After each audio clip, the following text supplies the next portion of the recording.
സത്യ എന്ന പെൺകുട്ടിയുടെ ഇന്നത്തെ എപ്പിസോഡ് റിവ്യൂയിലേക്ക് എല്ലാവർക്കും സ്വാഗതം. ഇന്നത്തെ എപ്പിസോഡ് തുടങ്ങുന്നത് കോളനിയിൽ നിന്ന് വന്ന ആൾക്കാരോട് നഴ്സ് പറയണേ, നിങ്ങളെല്ലാവരും കൂടെ ഇങ്ങനെ ഇവിടെ കൂടി നിൽക്കാതെ നിങ്ങളെല്ലാവരും എൻ്റെ കൂടെ വരൂ. അതും പറഞ്ഞ് നഴ്സ് അവരെയും കൊണ്ടുപോവുകയാണ്. അതിനുശേഷം സുധിക്ക് ഒരു കോള് വരും. അങ്ങനെ സുധി പറയാണ്, ഞാൻ അങ്ങോട്ടേക്ക് അയക്കാം. അതും പറഞ്ഞ് സുധിയും അവിടെ നിന്നും അങ്ങ് പോവുകയാണ്. ഇതൊക്കെ കണ്ടോണ്ട് നിന്ന ദിവ്യയോട് ദിവ്യയുടെ ഫ്രണ്ട് പറയാണ്, കണ്ടോടി, കൂടപ്പിറപ്പായ നീ സത്യയ്ക്ക് ബ്ലഡ് കൊടുത്തിട്ടില്ലെങ്കിലും ഒരു കോളനി മുഴുവൻ അവൾക്ക് വേണ്ടി ബ്ലഡ് കൊടുക്കാൻ വേണ്ടി ഇവിടേക്ക് വന്നത് നിനക്കൊഴികെ മറ്റെല്ലാവർക്കും സത്യ പ്രിയപ്പെട്ടവളാണ്. നിന്റെ സുധിക്ക് പോലും. അന്നേരം ദേഷ്യം വന്നിട്ട് ദിവ്യ പറയാണ്, നിൽക്കാൻ പോലും സമയമില്ലാത്ത ബിസിനസ്മാൻ സത്യ എന്ന തെരുവ് റൗഡിക്ക് വേണ്ടിയിട്ട് ഊണും ഉറക്കവും ഒഴിഞ്ഞ് കാത്തിരിക്കുന്നു. പിന്നീട് കാണിക്കുന്നത് ഓപ്പറേഷൻ തിയേറ്ററിൽ നിന്നും ഡോക്ടർ പുറത്തേക്ക് വരുന്നതാണ്. അന്നേരം സത്യയുടെ ഫ്രണ്ട്സും സുധിയും ഡോക്ടറോട് ചോദിക്കാണ്, ഡോക്ടർ, സത്യക്ക് ഇപ്പോൾ എങ്ങനെയുണ്ട്? ഇപ്പോൾ ഒരു കുഴപ്പവും ഇല്ലല്ലോ? അപ്പോൾ ഡോക്ടർ പറയാണ്, സത്യക്ക് ഇതുവരെ ബോധം വന്നിട്ടില്ല, ഒരു പക്ഷേ ഇന്ന് കോൺഷ്യസ് മൈൻഡിൽ എത്തണമെന്നുമില്ല. ഇത് കേട്ട് സത്യയുടെ ഫ്രണ്ട്സ് കരയാന്ന്. അന്നേരം സുധി ഡോക്ടറോട് ചോദിക്കാണ്, ഡോക്ടർ, സത്യ നോർമൽ അല്ലേ? അന്നേരം ഡോക്ടർ ഇങ്ങനെ തപ്പിക്കൊണ്ട് പറയാണ്, ആക്സിഡന്റിൽ കാര്യമായ ക്ഷതം പറ്റിയിട്ടുണ്ട്, ചിലപ്പോൾ അത്. അന്നേരം സുധി വേഗം ചോദിക്കുകയാണ്, എന്താ ഡോക്ടർ?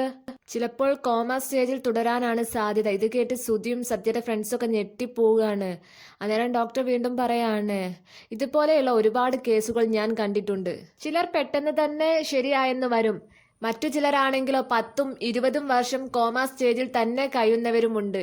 ചിലരാണെങ്കിലോ ജീവിതകാലം മുഴുവനും. ഡോക്ടർ എന്താ ഈ പറയുന്നത്?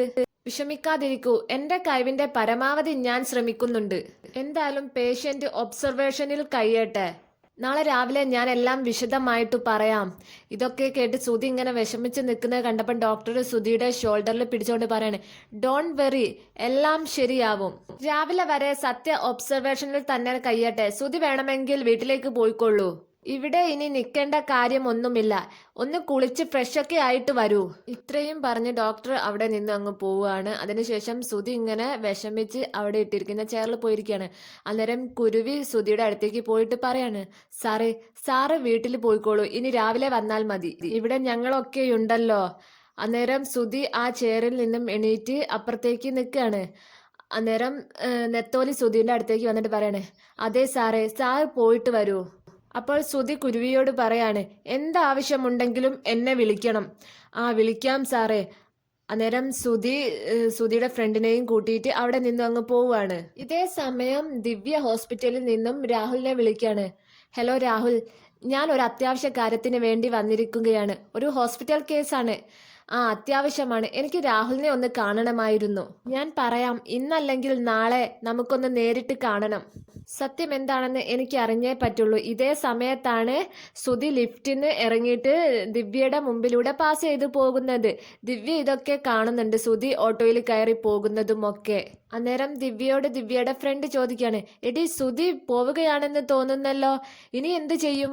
അന്നേരം ദിവ്യ നെഞ്ചിൽ കൈവച്ചോണ്ട് പറയാണ്, അയ്യോ, എനിക്ക് എൻ്റെ അനിയത്തിയെ ഒന്ന് കാണണമെന്നും പറഞ്ഞിട്ട് ലിഫ്റ്റിലേക്ക് ഓടി കയറുകയാണ്. ലിഫ്റ്റിൽ വെച്ച് ദിവ്യ കൂട്ടുകാരിയോട് പറയാണ്, കാമുകൻ തിരിച്ചു പോയ സ്ഥിതിക്ക് എനിക്ക് അവളെ ഒന്ന് കാണണം. എന്റെ ഉള്ളിലെ വേദന എന്റെ പൊന്നനിയത്തിയെ ഒന്ന് അറിയിക്കണം. അവളെ മാത്രമല്ല, അവളുടെ വർക്ക്ഷോപ്പിലെ തെണ്ടി പിള്ളേരെയും എന്റെ കണ്ണീരൊന്ന് കാണിച്ചു കൊടുക്കണം. ഇല്ലെങ്കിൽ പിന്നെ ഞാൻ എന്ത് ചേച്ചിയാണ്? അവള് ചത്ത് മണ്ണടിയുമ്പോൾ അവന്മാരെങ്കിലും നല്ലത് പറയണ്ടേ എന്നെ കുറിച്ച്? ഇതേ സമയം ഇക്രു അവിടെ ഇരുന്ന് കരയായിരിക്കും. അന്നേരം കുരുവി ഇക്രുവിനോട് പറയാണ്, കരയല്ലടാ. അന്നേരമാണ് ദിവ്യ കരഞ്ഞോണ്ട് ഓടി വരുന്നത്. കുരുവി, എൻ്റെ സത്യമോൾ എവിടെ? അകത്തുണ്ട് ദിവ്യ. അയ്യോ, ഇത് ഓപ്പറേഷൻ തിയേറ്റർ അല്ലേ കുരുവി? അവളെ കീറി മുറിക്കാൻ വേണ്ടി കയറ്റിയിരിക്കുകയാണോ? എന്നിട്ട് ദിവ്യ ഓപ്പറേഷൻ തിയേറ്ററിന്റെ ഡോറിന്റെ അവിടെ പോയി മുട്ടുകയാണ്. മോളെ സത്യേ, ഈ വാതിലൊന്ന് തുറക്കൂ എന്നും പറഞ്ഞ് നിലവിളിച്ചോണ്ട്.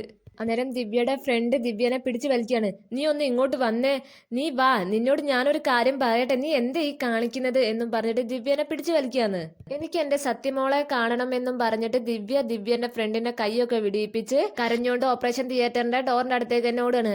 അതേ സമയത്ത് അകത്ത് നിന്നും നഴ്സ് ഒച്ചയും ബഹളമൊക്കെ കേട്ടിട്ട് വാതിൽ തുറന്ന് നോക്കുകയാണ്. അന്നേരം ദിവ്യ കരഞ്ഞോണ്ട് ചോദിക്കുകയാണ്, എൻ്റെ അനിയത്തി സത്യ എവിടെ സിസ്റ്റർ? അവൾക്ക് എന്താണ് പറ്റിയത് സിസ്റ്റർ? ഇവിടെ കിടന്ന് ബഹളം വെക്കാൻ പാടില്ല. എന്റെ കുട്ടിക്ക് എന്താണ് പറ്റിയതെന്ന് പറ സിസ്റ്റർ. എനിക്ക് എന്റെ അനിയത്തിയെ കാണണം പ്ലീസ്. ഇത് ഓപ്പറേഷൻ തിയേറ്റർ ആണ്, നിങ്ങളൊന്ന് മാറി നിൽക്കൂ പ്ലീസ്. എനിക്ക് എന്റെ സത്യയെ ഒന്ന് കാണണം. ഇവരെ ഒന്ന് നിങ്ങളൊന്ന് മാറ്റി നിർത്തൂ എന്ന് പറഞ്ഞിട്ട് നേഴ്സ് ആ ഡോർ അടിക്കുകയാണ്. അന്നേരം ദിവ്യന്റെ ഫ്രണ്ട് ദിവ്യനെ പിടിച്ചു വലിക്കുകയാണ്. നീ ഒന്ന് ഇങ്ങോട്ട് വന്നേ ദിവ്യേ. അന്നേരം ദിവ്യ കുരുവിയോട് ചോദിക്കുകയാണ്, എന്താടാ എന്റെ കുട്ടിക്ക് പറ്റിയത്? അവൾ ഇനി തിരിച്ചു വരില്ലേ? അങ്ങനെയൊന്നും ചിന്തിക്കല്ലേ, സത്യയ്ക്ക് ഒരു കുഴപ്പവും വരില്ലേ? നിനക്ക് ഉറപ്പാണോ? ഡോക്ടർ അങ്ങനെ പറഞ്ഞോ കുരുവി? നീ ഒന്ന് സമാധാനായിട്ട് ഇരിക്ക് ദിവ്യ. അന്നേരം ദിവ്യ വീണ്ടും കരയാണ്, ഈശ്വര എനിക്കിതൊന്നും താങ്ങാൻ പറ്റുന്നില്ലേ എന്നും പറഞ്ഞിട്ട്. അന്നേരം നെത്തോലി പറയാണ്, നിങ്ങളൊന്ന് പറഞ്ഞ് സമാധാനിപ്പിക്കൂ എന്ന് ദിവ്യയുടെ ഫ്രണ്ടിനോട്. അന്നേരം ദിവ്യയുടെ ഫ്രണ്ട് ദിവ്യനെ കൂട്ടിയിട്ട് അവിടെയുള്ള ചെയറിൽ പോയിട്ട് ഇരിക്കുകയാണ്. അങ്ങനെ ദിവ്യയുടെ ഫ്രണ്ടിന്റെ തോട് ചാഞ്ഞ് ഇങ്ങനെ കിടക്കുകയാണ്, എന്നിട്ട് കരയാണ്. പിന്നീട് കാണിക്കുന്നത് സുധി ഇങ്ങനെ കാറിൽ പോകുന്ന നേരമായിരിക്കും സുധിയെ കുരുവി വിളിക്കുന്നത്. അന്നേരം സുധി കോൾ അറ്റൻഡ് ചെയ്തിട്ട് ചോദിക്കുകയാണ്, എന്താ കുരുവി? സാറേ, എനിക്ക് സത്യയുടെ കാര്യം ആലോചിച്ചിട്ട് പേടിയാവുന്നു. നിങ്ങൾ വിഷമിക്കാതിരിക്കൂ, നമ്മളെ കൊണ്ട് പറ്റുന്നതൊക്കെ നമ്മൾ ചെയ്തില്ലേ? സാർ ഇവിടെ ഉള്ളപ്പോൾ ഞങ്ങൾക്കൊക്കെ ഒരു സമാധാനമായിരുന്നു. എന്താ കുരുവി, ഞാൻ അങ്ങോട്ടേക്ക് വരണോ? വേണ്ട സാറ് രാവിലെ മുതൽ ഇവിടെ കിടന്ന് കഷ്ടപ്പെടുന്നതല്ലേ. ഏയ്, എനിക്കൊരു ബുദ്ധിമുട്ടുമില്ല. അല്ല സാറ് നാളെ രാവിലെ നേരത്തെ എത്തിയാൽ മതി. എന്നാ ശരി. സത്യയെ ഐസിയുവിലേക്ക് മാറ്റാൻ പോവുകയാണ്. അതെയോ? ആ അതെ സാർ, ഡോക്ടർ പറഞ്ഞത് ഇപ്പോൾ തന്നെ മാറ്റുമെന്നാണ്. എന്തെങ്കിലും അത്യാവശ്യമുണ്ടെങ്കിൽ എന്നെ വിളിക്കണം കുരുവി. ശരി സാർ. അതും പറഞ്ഞ് കോൾ കട്ട് ചെയ്യാണ്. പിന്നീട് കാണിക്കുന്നത് സത്യയെ ദിവ്യ കയറി കാണുന്നതാണ്. സത്യയെ കാണാൻ വേണ്ടിയിട്ട് ദിവ്യ അകത്തേക്ക് കയറിയപ്പം അവിടെയുള്ള നേഴ്സ് ചോദിക്കും ആരാണെന്ന്. അന്നേരം വേഗം ദിവ്യ കരച്ചിൽ അഭിനയിച്ച് പറയും, ഇതെന്റെ അനിയത്തിയാണ്. ദിവ്യയുടെ അടുത്ത് നിന്നും നേഴ്സിന്റെ ശ്രദ്ധ മാറിയപ്പം ദിവ്യ ദുഷ്ട മനസ്സുമായിട്ട് സത്യനെ തന്നെ ഇങ്ങനെ നോക്കി നിൽക്കുകയാണ്.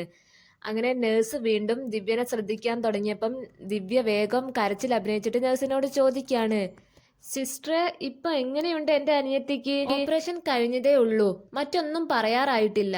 അയ്യോന്നും പറഞ്ഞ് കുറച്ചു നേരം അവിടെ നിന്ന് കരയും. അതിനുശേഷം ദിവ്യ കരഞ്ഞോണ്ട് പുറത്തേക്ക് വരികയാണ്. അന്നേരം ദിവ്യയുടെ ഫ്രണ്ട് ഓടി വന്ന് ചോദിക്കുകയാണ്, എന്താ ദിവ്യ? അന്നേരം ദിവ്യ കരഞ്ഞോണ്ട് പറയാണ്, എൻ്റെ മോള് കിടക്കുന്നത് കണ്ടില്ലേ? എത്ര സ്നേഹത്തോടെ കഴിഞ്ഞതായിരുന്നു, ചെങ്ങാതിമാരെ പോലെ നടന്നിട്ട് എന്നെ ഒറ്റപ്പെടുത്തി കളഞ്ഞല്ലോ.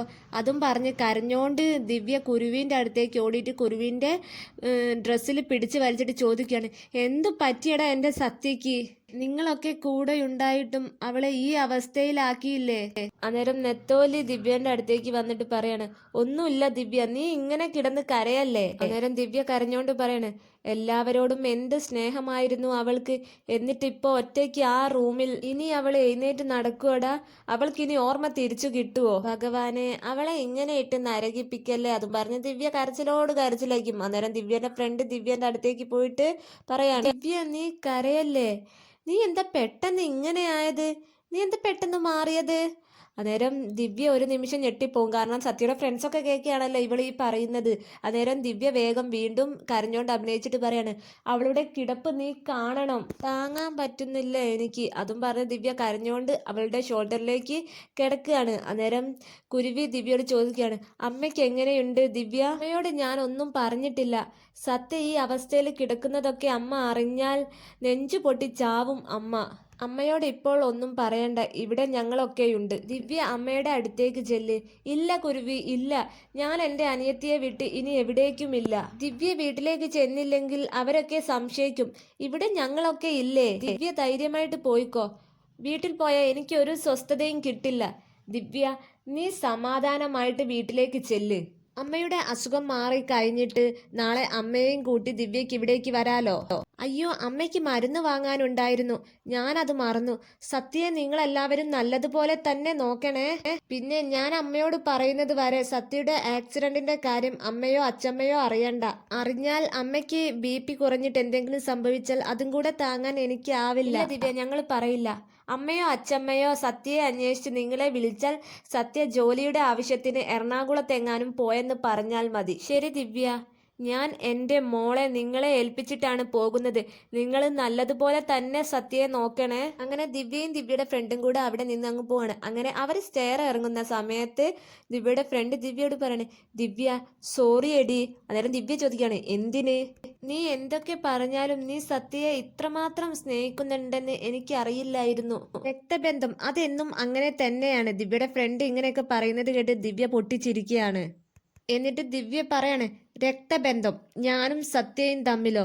അവളോട് എനിക്കുള്ള ബന്ധം ശത്രുബന്ധമാണ്. അതിനി മുമ്പോട്ടുള്ള കാലത്തും അങ്ങനെ തന്നെയായിരിക്കും. അപ്പോൾ നീ ഇതുവരെ കാണിച്ചതൊക്കെ അത് വെറും അഭിനയം ആയിരുന്നു എടി. സത്യയും സുധിയും ഇത്രയും കാലം എൻ്റെ മുമ്പിൽ അഭിനയിച്ചുകൊണ്ടിരുന്ന അതേ അഭിനയം ഞാൻ ഇപ്പോൾ തിരിച്ചും അഭിനയിച്ചു. സത്യ ഇനി ആ കിടപ്പിൽ നിന്നും എണീക്കരുത്. അതുകൊണ്ട് തന്നെയാണ് ഞാൻ അമ്മയെ വിവരം അറിയിക്കാതിരുന്നത്. സത്യയുടെ അവസ്ഥ കണ്ടാൽ എൻ്റെ അമ്മ മരിച്ചു പോകുമെന്ന് വിചാരിച്ചിട്ടല്ല. സത്യയുടെ ഈ കിടപ്പ് കണ്ടാൽ എൻ്റെ അമ്മ സത്യയെ വീട്ടിലേക്ക് വിളിച്ചു കൊണ്ടുവരും. അതല്ലെങ്കിൽ സത്യയുടെ കൂടെ അമ്മ ഇവിടെ കൂടിയിരിക്കും.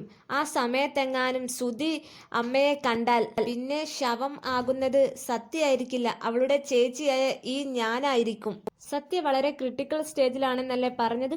ഒന്നുമില്ലെങ്കിലും നിന്റെ അനിയത്തിയല്ലേടി അവള് ക്രിട്ടിക്കൽ സ്റ്റേജിൽ ഇങ്ങനെ കിടന്നത് കൊണ്ട് കാര്യമില്ല. അവള് കിടക്കേണ്ടത് മണ്ണിന്റെ അടിയിലാണ്. പിന്നീട് കാണിക്കുന്നത് അച്ചമ്മ പയറുപായസം ഉണ്ടാക്കി പാത്രത്തിലാക്കുന്ന സമയത്ത് വിമലയോട് പറയാണ്, പയറുപായസം സത്യയ്ക്ക് വളരെ ഇഷ്ടമാണ്. നീ അവളെ വിളിച്ചിരുന്നോ വിമലെ? ഞാൻ ഒരുപാട് തവണ വിളിച്ചു നോക്കി അമ്മേ, കിട്ടുന്നില്ല. ഫോൺ ഔട്ട് ഓഫ് റേഞ്ച് ആണെന്നാണ് പറയുന്നത്. ഇനി ജോലി തിരക്ക് കൊണ്ട് ഓഫ് ചെയ്ത് വെച്ചിരിക്കുകയാണോ എന്ന് ആർക്കറിയാം.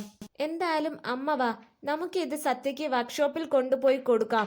അതാണ് നല്ലത് വിമലെ. പിള്ളേർക്കുള്ളതും കൂടി എടുത്തിട്ടില്ലേ? അമ്മേ, ഇത് നിറച്ചും ഞാൻ എടുത്തിട്ടുണ്ട്. ഇത്രയും മതിയാവില്ല? ആ, അത് മതി. എന്നാ വാ, നമുക്ക് പോകാം അമ്മേ. അങ്ങനെ അവര് പോകാൻ വേണ്ടി തുടങ്ങിയപ്പോഴേക്കും ദിവ്യ വരുന്നത്. ഇത് എവിടേക്കാ രണ്ടാളും കൂടെ? ഇന്ന് സത്യയുടെ പിറന്നാളല്ലേ ദിവ്യ? അവൾക്ക് ഇഷ്ടപ്പെട്ട ചെറുപയറു പായസം ഉണ്ടാക്കിയിരുന്നു. വിളിച്ചിട്ട് ഫോൺ എടുക്കുന്നുമില്ല. ഇനി എന്തായാലും വർക്ക്ഷോപ്പിൽ കൊണ്ടുപോയി കൊടുക്കാമെന്ന് കരുതി. അല്ല, വർക്ക്ഷോപ്പിൽ സത്യ ഉണ്ടെന്ന് നിങ്ങളോട് രണ്ടുപേരോടും ആരാണ് പറഞ്ഞത്? അന്നേരം അച്ഛമ്മ ചോദിക്കാണ്, അവിടെ ഇല്ലാതെ പിന്നെ? അച്ഛമ്മേ, ഞാനിപ്പോ വർക്ക്ഷോപ്പിൽ പോയിട്ടാണ് വരുന്നത്. സത്യ ഏതോ സേട്ട് വിളിച്ചിട്ട് ദൂരെ എവിടെയോ പോയിരിക്കുകയാണ്. അന്നേരം വിമല പറയാണ്, അവള് നമ്മളോട് പറയാതെ ദൂരെ എവിടെയും പോകാറില്ലല്ലോ. അന്നേരം ദിവ്യ പറയാണ്, തൃശ്ശൂരോ കൊച്ചിയിലോ അങ്ങനെ എവിടെയോ പോയതാണെന്നാണ് എന്നോട് കുരുവി പറഞ്ഞത്. ഇത്രയും ദൂരെയൊക്കെ പോവുകയാണെങ്കിൽ അവൾ പറയാതെ പോവില്ലല്ലോ. ആ, എന്നെ വിശ്വാസമില്ലെങ്കിൽ രണ്ടുപേരും കൂടെ വർക്ക്ഷോപ്പിലേക്ക് ചെല്ല്. വർക്ക്ഷോപ്പിൽ ആരും തന്നെ ഇല്ല. അതും പറഞ്ഞ് ദിവ്യ അവിടെ നിന്ന് അങ്ങ് പോവാണ്. അന്നേരം വിമല പറയാണ്, ദിവ്യ പറഞ്ഞത് ശരിയായിരിക്കും. വെറുതെ അല്ല സത്യയെ വിളിച്ചിട്ട് കിട്ടാത്തത്. അവൾ ഇനി എപ്പോ വരുമെന്ന് ആർക്കറിയാം. ഒരുങ്ങി ഇറങ്ങിയതൊക്കെ വെറുതെയായി. അതും പറഞ്ഞ് നീ ആ കുരുവിയെ ഒന്ന് വിളിച്ചു താ. അങ്ങനെ വിമല കുരുവിയെ വിളിച്ചു കൊടുക്കുകയാണ് അച്ചമ്മയ്ക്ക്. കുരുവി കൊളറ്റിന് ചെയ്തപ്പം അച്ചമ്മ ചോദിക്കുകയാണ്, സത്യ അവിടെ ഇല്ല മോനെ? ഇല്ല അച്ചമ്മേ. സത്യ എവിടെ പോയതാണ്?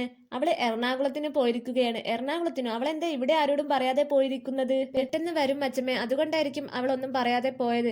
നിന്നെ വിളിച്ചാൽ അവളോട് വീട്ടിലേക്കൊന്ന് വിളിക്കാൻ വേണ്ടി പറയണേ.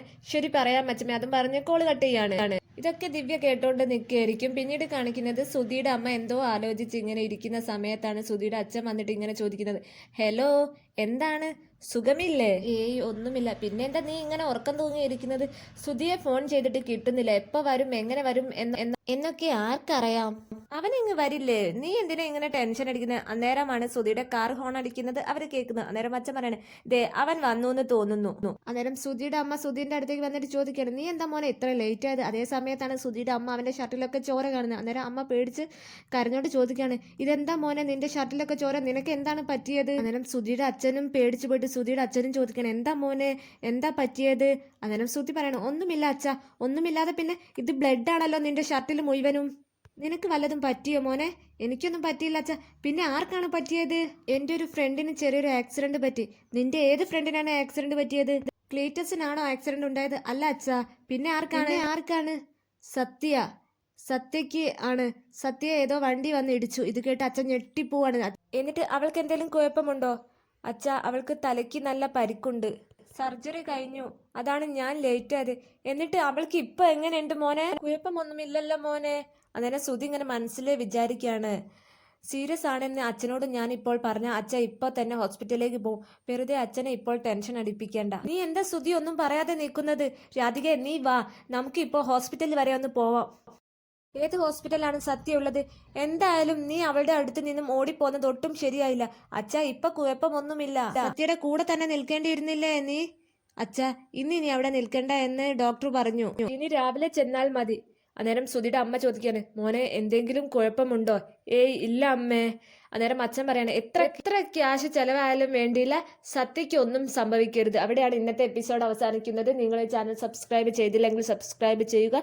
തൊട്ടടുത്തുള്ള ആ കുഞ്ഞു ബെൽ ബട്ടൺ ഒന്ന് ക്ലിക്ക് ചെയ്യുകയും ചെയ്യുക. താങ്ക്